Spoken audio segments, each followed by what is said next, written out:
Ya, salam Nagari. Pada video kali ini kita akan membahas tentang review pertandingan antara Myanmar versus Indonesia dalam laga Piala AFF 2024. Tapi sebelum itu yang baru bergabung dengan channel ini membahas seputar sepak bola baik dalam maupun luar negeri.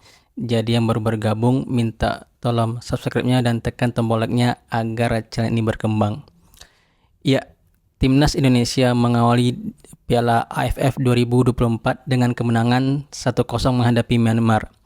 Indonesia berhasil menang 1-0 melalui gol Asnawi Mangku Alam Bahar pada menit ke-76. Dengan hasil ini, Timnas Indonesia saat ini untuk sementara berada di peringkat kedua grup B di bawah Vietnam yang pada pertandingan menghadapi Laos, Vietnam menang 1-4. Ya, dalam video kali ini kita akan membahas review pertandingannya. Tapi sebelum itu, ini menjadi kemenangan penting bagi Timnas Indonesia dan kunci untuk lolos ke semifinal adalah saat menghadapi Filipina nanti pada laga terakhir.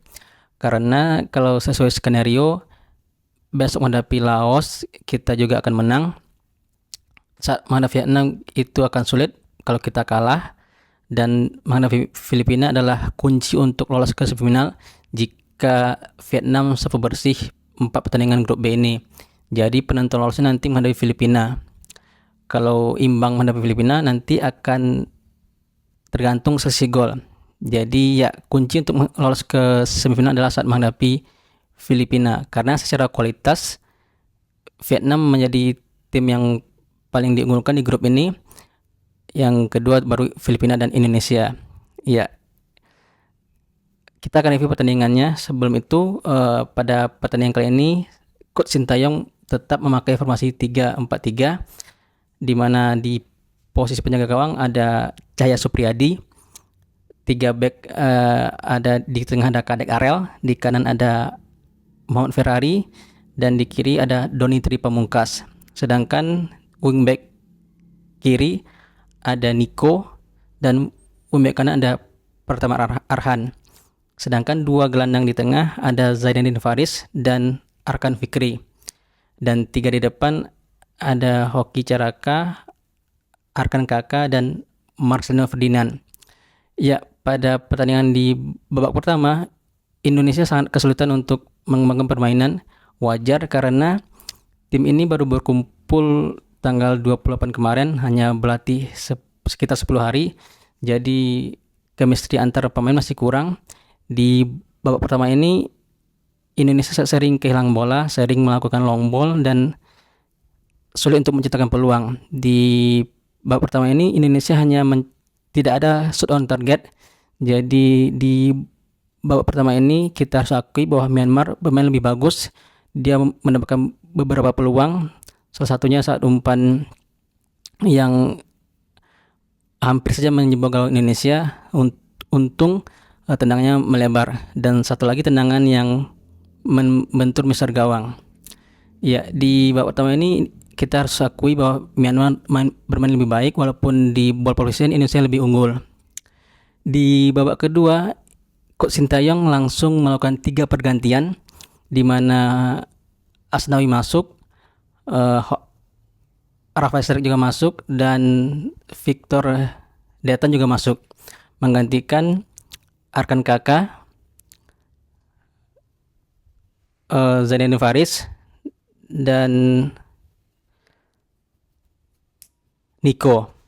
Jadi di wingback kiri ditempati oleh Asnawi, wingback kanan tetap Arhan, di depan ada Victor Detan dan Hoki Caraka dan Rafael Strike.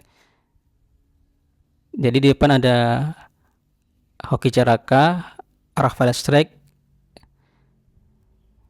Di babak kedua ini Indonesia bermain sangat lebih baik di babak pertama. Di babak kedua ini Indonesia lebih mengontrol pertandingan. Indonesia menciptakan beberapa peluang, salah satunya sundulan Kadek Arel yang masih ditepis oleh penjaga gawang, serta tendangan Rafael Strike yang masih ditepis oleh penjaga gawang. Di babak kedua ini Indonesia menciptakan 1 gol yang diawali oleh lemparan ke dalam Muhammad Pratama Arhan. Jadi saat lemparan ke dalam terjadi scrimmage yang jatuh ke kaki Asnawi Mangkualam Bahar dan melakukan tendangan yang tidak dapat diredam oleh kiper Myanmar. Ya, dengan hasil ini Indonesia untuk sementara berada di peringkat kedua grup B dengan 3 poin sama dengan Vietnam, walaupun Vietnam unggul selisih gol karena menang 4-1 menghadapi Laos. Ya, kita harus akui bahwa kita menurunkan tim U22, namun kualitas kita masih di atas Myanmar. Myanmar masih sama seperti yang sebelumnya, tidak main keras dan cenderung kasar karena ada beberapa pelanggaran yang mendapatkan kartu kuning. Iya, dengan hasil ini kita harapkan nanti pada tanggal 12 Desember menghadapi Laos kita akan juga menang, sehingga kita saat menghadapi Vietnam tanggal 18 kita tidak terbebani. Ya, itulah review pertandingan antara Myanmar versus Indonesia, dan sampai jumpa di video selanjutnya dan terima kasih.